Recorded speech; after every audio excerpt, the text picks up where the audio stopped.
Assalamualaikum warahmatullahi wabarakatuh, teman-teman sekalian. Selamat datang di kelas online Fulbright Indonesia. Perkenalkan, nama kami Muhammad Aslam. Selama 20 meeting ke depan, Senin hingga Jumat, ada 5 hari dalam sepekan yang kita akan jadwalkan untuk belajar bersama-sama. Ya, baik. Kami juga akan perkenalan nantinya dengan teman-teman, tapi sebelum itu kami akan jelaskan dulu materi hari ini.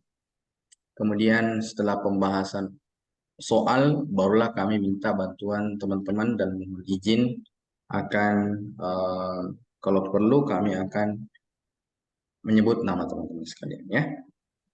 Baik. Nah, kami jelaskan dulu seperti apa TOEFL itu teman-teman sekalian. Nah, bagi teman-teman yang sangat-sangat baru yang terkait dengan TOEFL, nah kami perkenalkan tentunya di tes TOEFL itu sekarang ini sudah ada TOEFL Mm-mm. ITP. ITP ini Ram. ada online, ada yang masih offline ya. Oh, iya anak. Ya tapi iparnya iya. Oke, jadi TOEFL ITP ada yang offline, kemudian ada yang online. Kemudian ada juga berupa TOEFL Institution atau TOEFL Prediction ya. Institution. Nah, TOEFL Institution ini biasanya sertifikatnya bisa dipakai untuk mendaftar perekrutan pegawai BUMN ya. Tapi untuk melanjutkan studi, teman-teman perlu TOEFL ITP. Baik itu online maupun offline. Ya. Kemudian biayanya juga tentu akan berbeda. Untuk biaya TOEFL ITP sekitaran 500 hingga 600 ya. Sedangkan TOEFL Institution range-nya 100 hingga 300 ya. Oke. Nah, kemudian teman-teman sekalian ada 3 skill yang akan diujikan di tes TOEFL. Yang pertama ada listening, kemudian yang kedua structure written, dan yang ketiga ada reading. Nah, ini jumlah soalnya. Listening itu ada 50 soal, structure written ada 40, kemudian reading juga ada 50. Sehingga total soal keseluruhan adalah 140. Kemudian ini alokasi waktunya di setiap skill 35 menit untuk listening, 50 soal, 25 menit untuk 40 soal structure and written, dan 55 menit untuk reading. Total waktunya 115 menit. Nah, ini skor terendahnya ya guys. 31 hingga yang tertinggi 68, 3168, 3167. Kemudian ini ketika diakumulasikan semua skillnya yang terendah itu akan dapat 310 dan yang tertinggi 677. Oke. Dan teman-teman sekalian, perlu teman-teman eh, step by step ya untuk bisa mencapai target skor yang teman-teman inginkan. Mungkin ada yang masih range nilainya di 450 atau bahkan kurang dari 450 dan Anda ingin up hingga 500 ya. Kemudian 500 ke 550. Nah, teman-teman sekalian, setidaknya ada satu simulasi yang bisa teman-teman ikuti ketika ingin target skornya 500 ya. Ini dia nih. Listening 30 benar di soal 50. Kemudian dari 40 soal structure 25 hingga 30. Usahakan bisa. Kemudian targetkan untuk reading kalau ini masih terlalu tinggi boleh 30. Dengan syarat structure written-nya bisa di angka 30 soal benar. Sehingga teman-teman bisa dapat poin atau skor 500 ya. Dan juga teman-teman sekalian kami harapkan teman-teman gak cepat puas dengan pencapaian yang teman-teman akan dapatkan setelah belajar. Apalagi kalau teman-teman ingin targetkan tahun depan di bulan Januari LPDP akan buka lagi Dan teman-teman di bulan pertama udah lumayan upgrade skornya, tapi belum ada keberanian untuk mendaftarkan tes TOEFL ITP, maka teman-teman praktis lebih banyak soal lagi, ya, dengan join di kelas-kelas berikutnya. Itu sangat bermanfaat. Oke, nah ini ya, kalau teman-teman ingin 500, setidaknya 500, ya. Dan akan Anda rasakan di bulan pertama ini ternyata TOEFL itu nggak terlalu sulit. Yang jadi tantangan sebenarnya adalah di listening dan juga reading. Karena ini betul-betul comprehension. Situ menguji penguasaan kosakata teman-teman.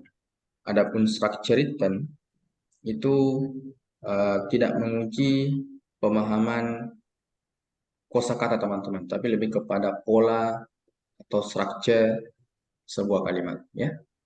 Oke, kalau kita lebih spesifikkan lagi, nah ini, ya, ini kita targetkan, teman-teman targetkan di angka 30 soal benar.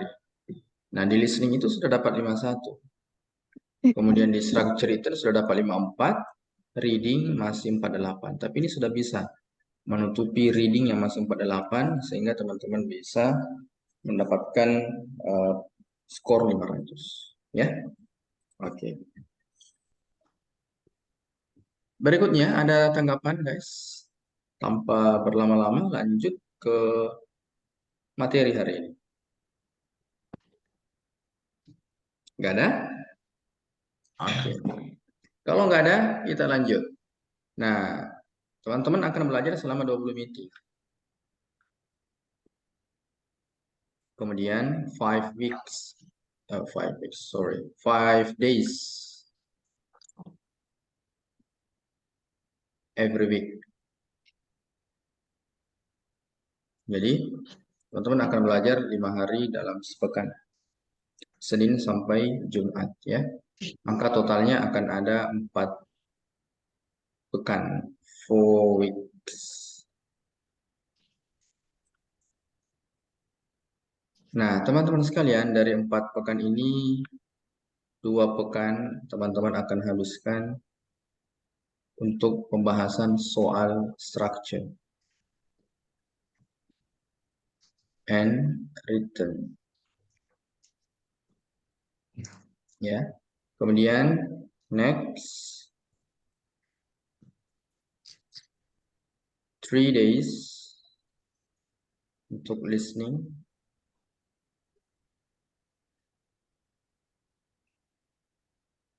3 days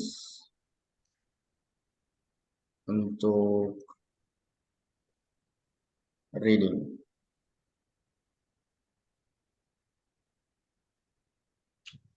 Kemudian ada 4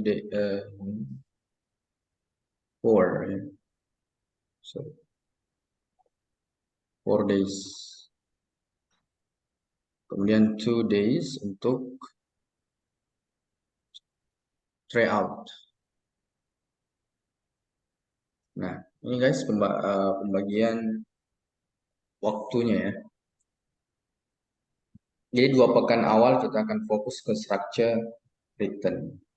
Dan 2 pekan terakhir ini ada listening, kemudian ada reading, dan juga plus try out. Oke, dan teman-teman perlu juga Anda pahami bahwa tes TOEFL itu bukan hanya menguji keterampilan teman-teman dalam menjawab soal dengan cepat dan tepat, tapi ini terkait dengan sejauh mana teman-teman bisa fokus ujian selama hampir 2 jam. Ya, oke. Makanya perlu teman-teman try out atau praktis. Praktisnya tentu 3 skill secara langsung tanpa ada jeda waktu. Sehingga Anda terbiasa dengan waktu ujian yang kurang lebih 2 jam. Ya, hampir 2 jam. Kurang 5 menit 2 jam. Ya. Oke. Nah, ini dia untuk rencana teman-teman nantinya selama 20 meeting. Berikutnya, kita langsung aja ke materi structure. Nah, untuk structure, pilihan ganda ya teman-teman. Ada 15 soal. Kemudian materinya ada subjek and verb. Ini yang paling utama. Anda harus kuasai materi subjek and verb. Berikutnya ada appositive,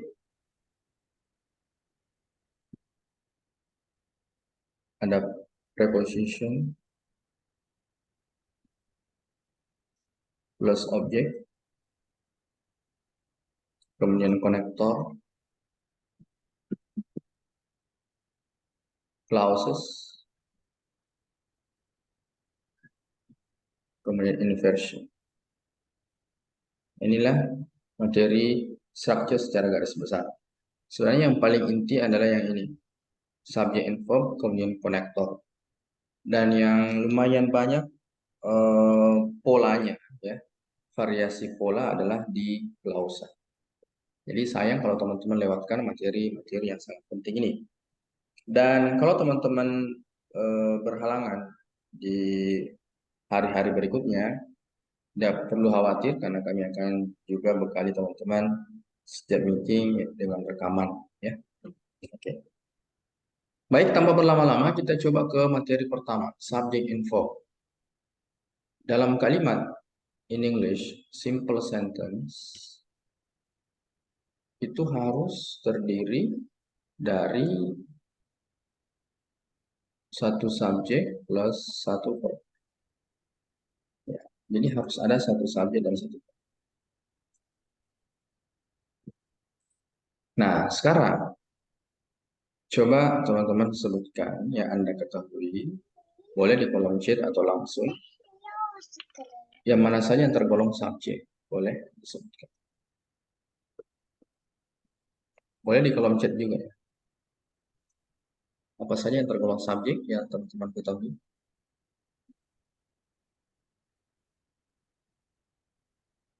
Ada? Oke, sudah ada komentar dari Kak Lilis. Oke, she, he, we, they. Oke, not bad. Kak Asna, Ayu, we, they. Oke, ada lagi? Nice. Oke, masih ada? It. Oke. Nah, yang pertama, teman-teman, subjek itu tentu subjek itu posisinya di awal kalimat ya. Jadi itu dulu bahwa subjek itu umumnya berada di awal kalimat. Kemudian jenis-jenis subjek yang pertama adalah kata benda. Semua jenis kata benda itu bisa menjadi subjek. Yang kedua adalah pronoun yang Anda sebutkan tadi. Ayu Dewi, he, she, it itu masuk kategori pronoun. Di sini dia. Ayu Dewi, he, she, it.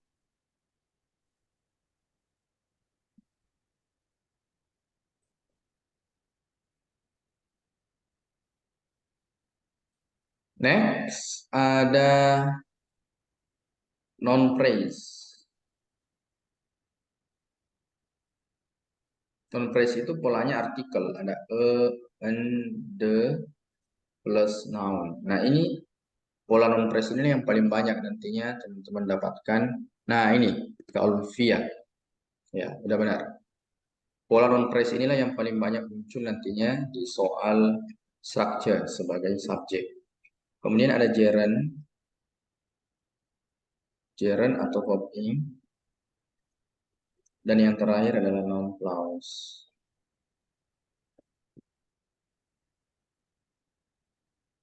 Oke, ini dia jenis-jenis subjek. Sekarang kata kerjanya.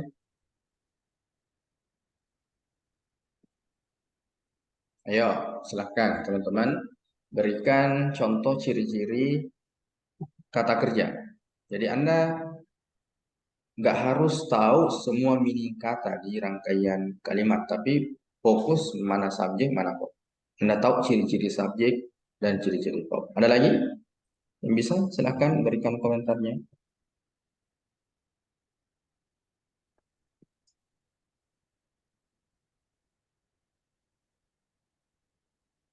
Apa saja kira-kira yang bisa menjadi verb dalam kalimat? Oke, Sudah ada? To be modal kata Oke. Thank you, Kalvia. Ada lagi? Yang pertama ada verb one ya.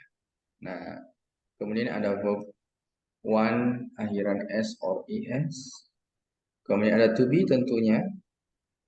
Jenis-jenis to be yang pertama ada are.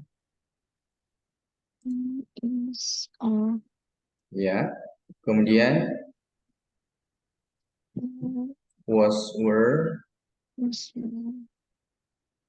Yang berikutnya ada be, kemudian been. Oke. Inilah semua jenis-jenis to be. Selain dari to be, boleh juga ada berupa to have. Ya, to have itu juga masuk kata kerja. Apa sih contohnya to have? Ini dia. Ada have. Jadi kalau teman-teman menemukan kata have, has, had, itu berpotensi menjadi kata kerja. Selain dari to have, ada lagi to do. Bisa juga menjadi kata kerja. Do, does, did. Apalagi kata ini ditambahkan dengan kata not. Do not, does not, did not. Itu menunjukkan dia kata kerja juga ya. Berikutnya, apalagi kira-kira?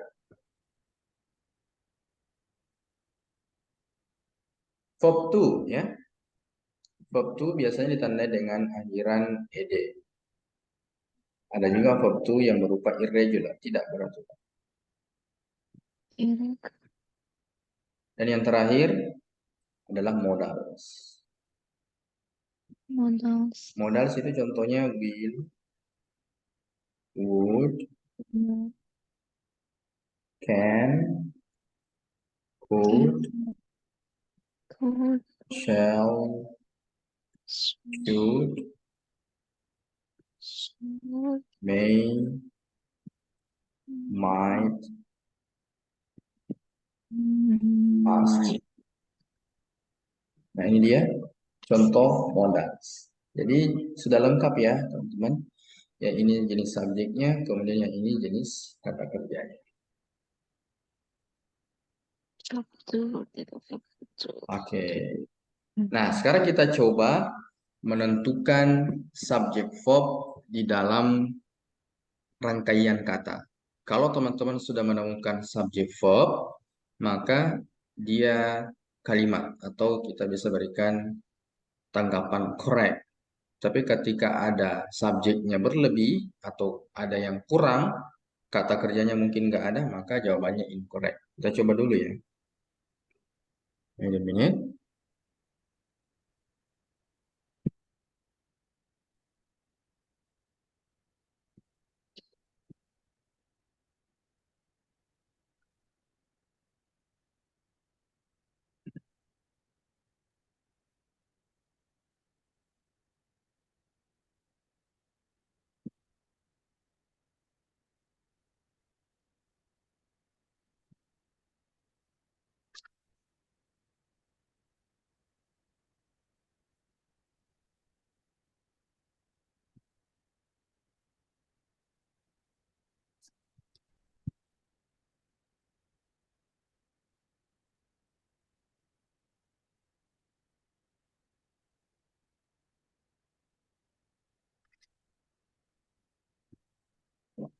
Ya, contoh teman-teman sekalian, kita akan tentukan mana subjek, mana verb di rangkaian kata ini. Nah, ingat tadi 5 jenis subjek, kemudian ada 7 jenis kata kerja. Nah, nomor 1 di sini jawabannya incorrect. Dia bukan kalimat. Kenapa? Anda ingin cari subjek. Subjek itu kan di awal kalimat. Justru ini adalah last week. Last week ini keterangan. Nggak ada tadi di list bahwa kata keterangan itu bisa menjadi subjek. Jadi nggak ada subjek. Coba cari lagi setelah last week. Apakah ada subjek yang berupa kata benda, kata ganti, gerund? Ternyata setelah last week Anda ingin cari subjek justru langsung bertemu dengan when, bentuk kedua. Berarti bentuk kedua adalah kata kerja. Normalnya subjek dulu kemudian verb. Maka dipastikan di nomor 1 ini nggak ada subjek. Hanya jawabannya incorrect. Sedangkan nomor 2, Anda ingin cari subjek. Ternyata ada artikel di awal kalimat. Nah, inilah yang jadi subjek. Iya. Nah, salah satu ciri subjek tadi adalah noun phrase. Noun phrase itu ditandai dengan artikel, kemudian diikuti benda. Ini dia. Nah, ini jadi subjek. Kemudian cari kata kerja. Ada modalsnya. Oke, can. Selesai. Jawabannya correct. Satu subjek dan satu verb. Lanjut nomor 3. Anda bisa jawab correct atau incorrect? Correct.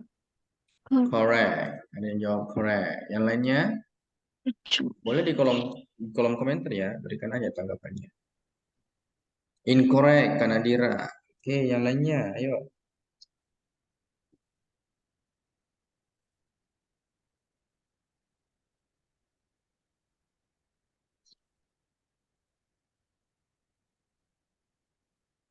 Oke, oh, ada lagi. Thank you teman-teman yang berpartisipasi, berikan tanggapannya. Incorrect, tidak ada subjek. Incorrect, nggak ada verb. Nah, ada yang katakan nggak ada subjek, ada yang katakan nggak ada verb. Bagaimana nih? Oke, coba kita cek. Subjeknya yang mana? Subjek, cari dulu di awal kalimat. Nah, ada artikel tuh. Berarti ini bisa menjadi subjek. Artikel bertemu benda. Subjek ini. Sekarang cari kata kerja. Nah, kata kerjanya tadi ada beberapa ciri-ciri. Verb 1, verb 2, verb 1 plus S. Ada to be, am, is, are, was, were, dan sebagainya. Kemudian ada to do does, did, ada modals, ada to have. Ada nggak di sini? Nggak ada ya? Nggak ada. Berarti kalau nggak ada, kan jawabannya incorrect. Subjeknya ada, tapi verbnya nggak ada. Lanjut nomor 4. Nomor 4, the new computer program has. Cari subjek verb seperti biasa.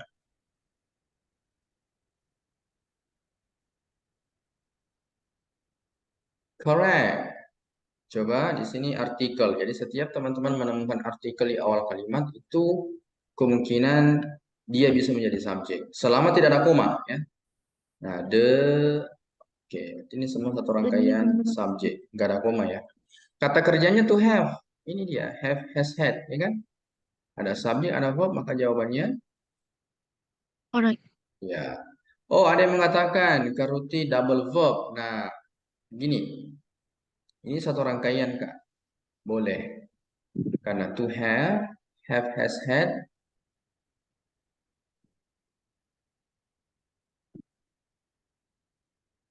bisa bertemu dengan verb 3. Nah, jadi tetap dianggap satu rangkaian verb. Kecuali kalau teman-teman menggunakan ada to be bertemu dengan verb 1, itu nggak boleh. Karena to be itu hanya bertemu dengan verb ing dan juga verb 3. Jadi ini tetap dianggap satu verb. Oke, thank you, Kak. Lanjut nomor 5. Ini masih warming up ya, guys. 5. Subject verb. Correct, Kak Robi. Ya, ada artikel, nggak ada koma, ini bisa jadi subjek. Kata kerjanya can, ini satu rangkaian juga. Aman. Subjek ada verb. Correct. 6.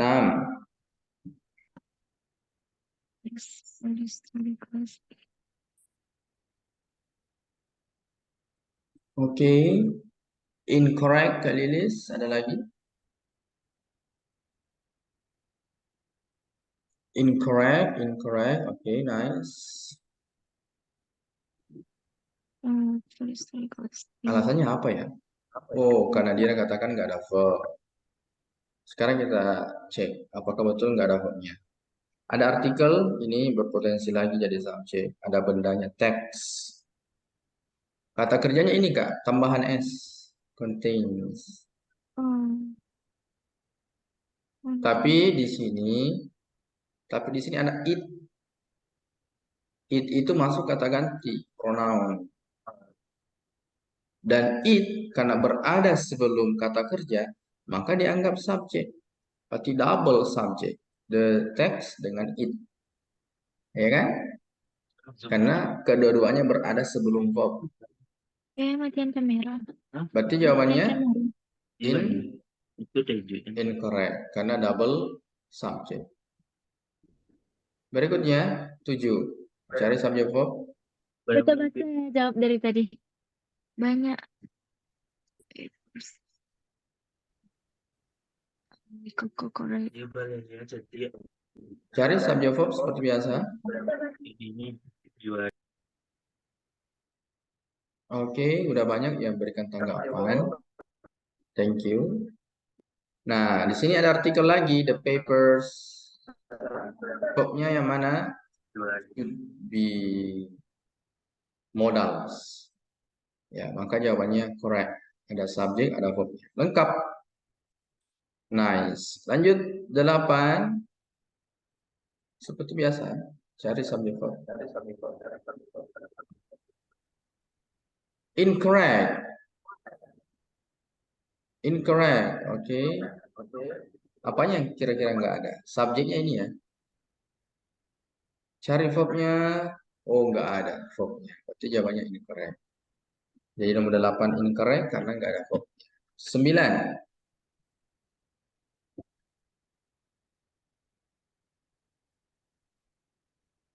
Cari subjek bertemu yesterday. Yesterday itu keterangan. Sama dengan last week tadi. Kalau nggak ada subjek di awal kalimat, coba setelah yesterday. Jangan sampai di situ ada benda. Maka itu bisa dianggap subjek. Ternyata setelah yesterday langsung bertemu verb. Verb to. Normalnya subjek dulu kemudian verb. Berarti dipastikan nggak ada subjek. Karena yesterday nggak bisa jadi subjek. Oke, jawabannya incorrect. 10. The new machine. 10 correct. Nah ini Kak, dia double. Dia ada is-nya to be, kemudian ada es.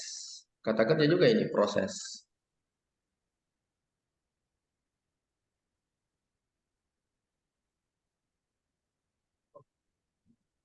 Setiap ada to be, cocoknya dengan verb ing atau verb three. Ya, ini tambahan s, nggak bisa. Jadi dianggap sebagai double verb, maka jawabannya incorrect. Aman ya? Bukan juga arka. Nggak, bukan are, karena mesinnya cuma satu. Dia double aja, is dengan processes. Oke, sekarang sudah ada sedikit bayangan mengenai gimana mengidentifikasi subjek, kemudian gimana mengidentifikasi verb. Sekarang kita coba lebih spesifik lagi ya. Hari ini kita coba pilih menggunakan kata kerja yang berupa to be. Dengan menggunakan kata kerja verb one atau verb one s or es. Kita coba spesifikkan ke tenses simple present.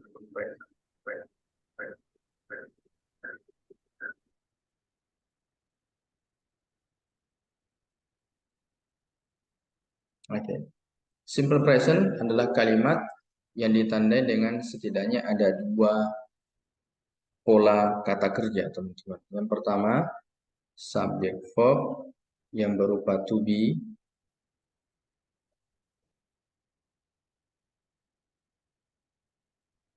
Subjek bertemu dengan to be, yaitu am is on. Setelah am is are, boleh bertemu dengan complement.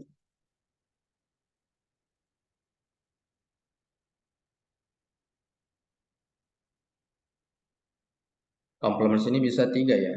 Bisa adjective, kata sifat, kemudian kata benda, noun, kemudian adverb of place. Yang kedua, ciri-ciri kalimat simple present adalah subjek bertemu dengan verb one atau verb one s or es. Kemudian objek atau adverb keterangan. Nah,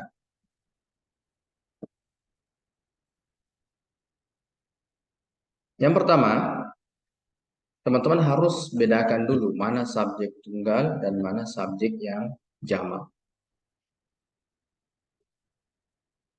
Subjek singular. Nah, subjek singular itu ciri-cirinya adalah tidak ada tambahan s or is di akhir kata bendanya. Kita coba tuliskan. Yang pertama, kalau ada benda tanpa akhiran s or is, maka itu dianggap subjek yang tunggal. Apalagi gerund.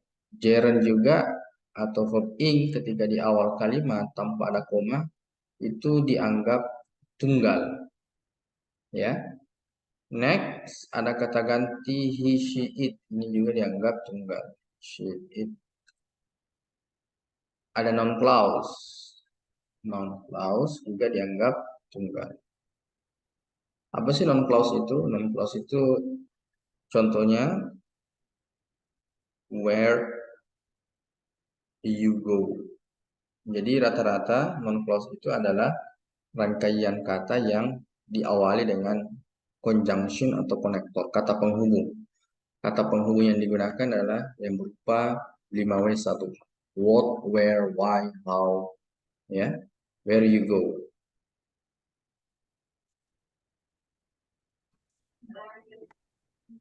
Nah, ini contoh non clause sebagai subjek ya. Where you go, bla bla bla. Tambahkan lagi verb di sini. Jadi dia sebagai subjek. Nah, ini semualah yang sebagai subjek yang tunggal. Otomatis, teman-teman, di sini kan ada pilihan. To be itu boleh menggunakan am, is, atau are. Karena subjeknya tunggal, maka teman-teman menggunakan is. Kan? Oke. Berikutnya, kalau subjeknya jamak, subjeknya plural, ciri-ciri utamanya subjek plural adalah adanya tambahan s or is di akhir kata bendanya. Ya, pertama, ada noun yang akhiran s or is. Kemudian ada kata ganti you, they, we. Nah, inilah jenis subjek yang jamak. Sehingga semua subjek yang jamak ini bertemu dengan are. Baik, sekarang kita coba cek dulu. Sekaligus saya akan langsung bertanya ke teman-teman ya.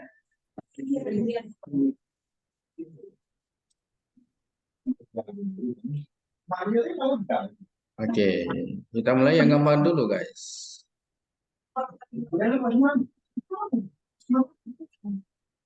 Ryan. Oke, ada yang bisa jawab nomor 1? Kita tinggal tambahkan. Teman-teman tinggal tambahkan apakah menggunakan to be am, is, atau are. Oke, saya mohon izin untuk menyapa teman-teman satu persatu ya. Ada Kak Melisa dulu deh, nomor 1. Ada Kak Melisa? Boleh, nomor 1. Let's go. Jawabannya kira-kira apa?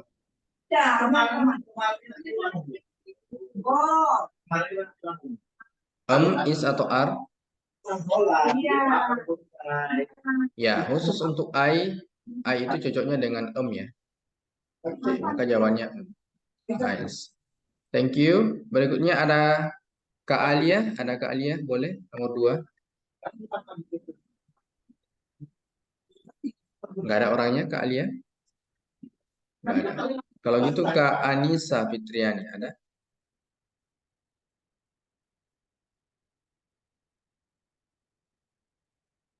Oh, Kak Anissa nggak bisa on cam ya. Dia langsung jawab is. Oke, betul sekali. Is, karena she ini tergolong tunggal. Berikutnya, coba ada Kak Asna. Oh, are. Oke. Lanjut, nomor 4. Kira-kira jawabannya apa? Is. Iya, betul sekali. is. Karena Kevin masuk kategori subjek yang tunggal. Nomor 5, R. ya are. Betul sekali. Elephants ini menunjukkan jamak, maka are. Mantap. 6, Is. ya betul. Is ya, karena this ini dianggap tunggal. 7, Is. is. Oke, the book tunggal. 8, Is.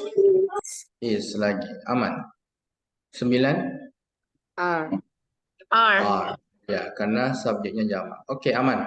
Sekira soal ini sangat mudah bagi teman-teman.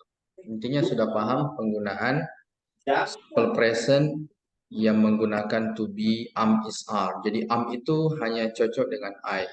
Sedangkan is untuk semua jenis subjek tunggal dan are untuk semua jenis subjek jamak. Coba lanjut lagi ke sini. Nah, yang mana kira-kira yang benar?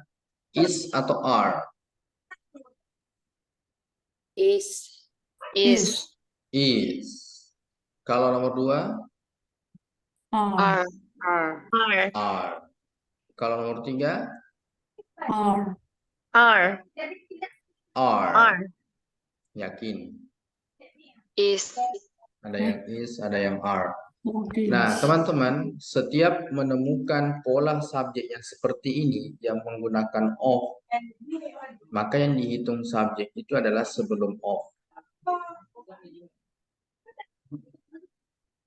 Ya. Jadi yang dihitung subjek itu sebelum of-nya.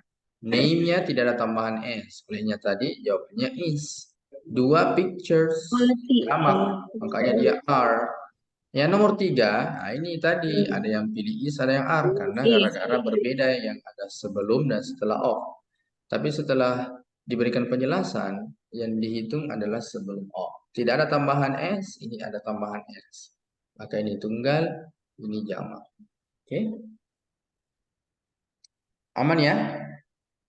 Aman. Oke, sekarang kita coba ke soal pilihan ganda, structure. Kami tunjukkan dulu contoh soalnya ya.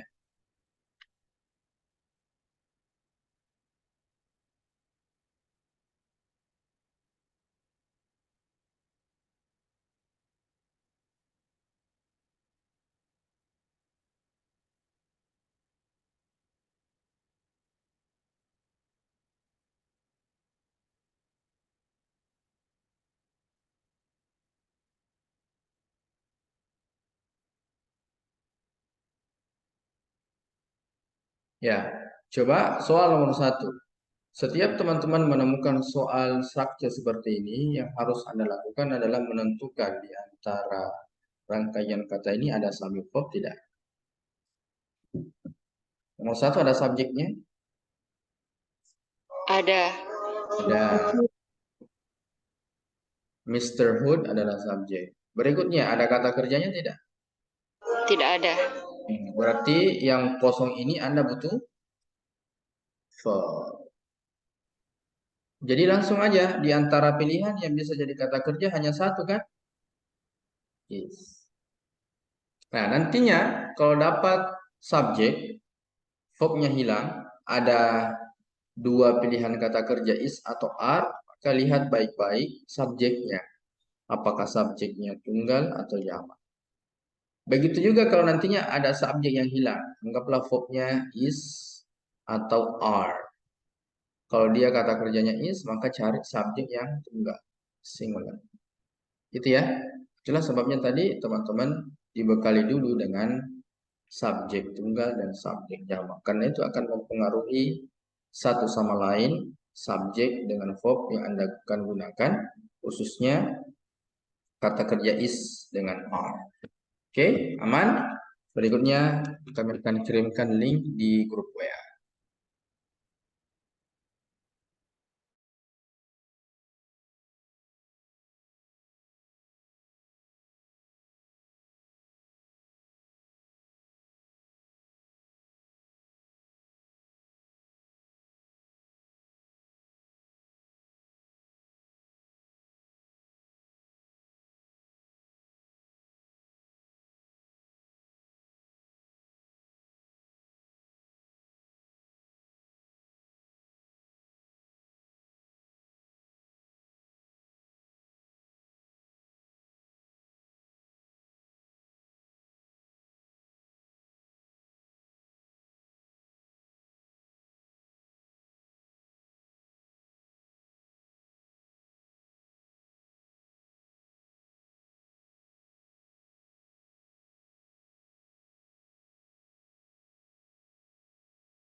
Oke, sudah ada soalnya 20 soal, guys.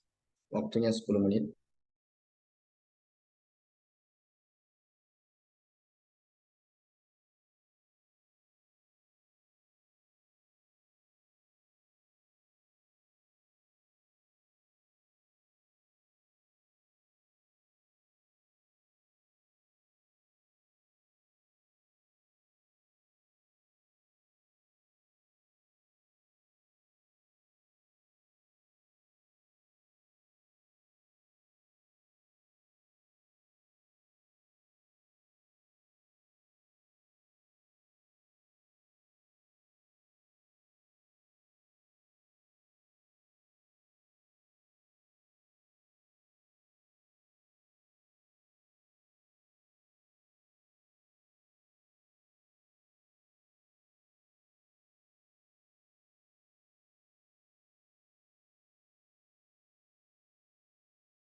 Oke, kita bahas subjeknya udah ada. Oke. Verbnya yang hilang ya. Satu-satunya verb hanya di Charlie. Lanjut nomor 2. Nah, untuk nomor 2 ini ada konektor. Makanya jangan heran kalau di sini ada verbnya. Tapi setiap ada konektor yang jumlahnya 1, maka verbnya, subjeknya itu harus ada 2. 2 subjek plus 2 verb. Nanti ada khusus materinya ya, secara detail mengenai konektor. Ini coba pengenalan. Jadi sebenarnya anggaplah ini nggak ada, of which, anggap ini nggak ada, maka Anda cari subjek verb. Normalnya seperti itu. Tapi nggak ada di pilihan yang ada subjek verb. Kalau gitu bisa Anda ganti menjadi there di awal kalimat. There itu bukan subjek. Nah, setelah there itu wajib kata kerja. Terserah kata kerjanya is atau are. Tergantung dari subjek setelahnya. Jadi setelah are, subjek inilah yang jadi subjek. 65,000. Berarti ini subjeknya. Makanya dia gunakan are. 3. Subjeknya udah ada, sisa cari verb. Karena dari kata earn sampai vitamins nggak ada verbnya. Langsung aja delta, apalagi subjeknya jamak, cocok dengan 4. Tadi penjelasannya kalau ada of island, cukup yang dihitung sebelum island. Cari verbnya nggak ada. Verb yang ada di pilihan, cari. Karena ini tunggal. Nggak usah are, ini untuk jamak. It, nggak usah ada it, langsung aja verb. Karena ini sudah jadi komplementnya. Lanjut 5. Verbnya udah ada. Cafe plan, ini bisa jadi subjek, tapi sayangnya karena kata kerjanya are, plan-nya ini tunggal, maka harus cari subjek yang plural agar cocok dengan are. Maka yang benar adalah flowers, delta. 6. The art jadi subjek, verb-nya cari nggak ada. Is. Is. 7. Is, verb-nya cari subjek yang tunggal. Woman. Iya. 8, ini jadi subjeknya, verbnya nggak ada. Satu-satunya verb alpha. Ya. 9, nggak ada subjek verb. Cari subjek verb. Maka yang benar adalah cari. 10, ini jadi subjeknya. Cari verbnya nggak ada verb. Karena ini preposisi, maka butuh objek dulu. Kemudian verb. Makanya di pilihan nggak langsung verb. Harus ada objek dulu. Karena letaknya setelah preposisi. Maka yang paling benar adalah bravo. Satu-satunya pilihan yang ada verb. Ya. Oke. 11. Doctors jadi subjeknya. Verbnya yang hilang. Ya, satu-satunya verb hanya di bravo. 12 is verbnya. Cari subjek ya. Subjeknya tunggal, jangan pilih delta. Ini jamak. Jamak nggak bisa dengan is. 13. Verbnya ada, subjek hilang. Karena is cari subjek tunggal, delta. Kalau Charlie jamaknya. 14. The plain subjeknya ini bukan verb. Tadi nggak ada kan dituliskan verb ing itu sebagai verb. Bukan. Makanya fokus cari verb. Karena plainnya satu jangan pilih are. Is. 15. Verbnya udah ada. Cari subjek aja. Oke, bravo. 16. Newspapers, subjeknya every morning nggak ada verbnya. Cari verb. Bravo. 17. Is verb. Cari subjek. Ini subjek bisa, tapi dia jamak. Cari. Dia tunggal. 18. Engineer, subjeknya, verbnya yang hilang. Dari kata for, nggak ada verb. Oke. 19. The boy, subjek. Nggak ada verbnya. Ingat, ing. Bukan verb. Is. Karena boy-nya tunggal. 20. Is sebagai verb. Maka cari subjek. The part 2. Oke. Ada tanggapan? Mudah ya. Jadi seperti itu sebenarnya. cara untuk menaklukkan soal structure. Fokus teman-teman permantap di subjek dan verb. Oke, kalau nggak ada pertanyaan,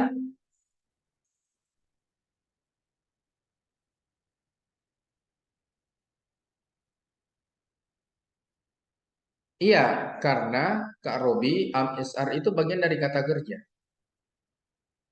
Dan to be itu masuk kategori kata kerja.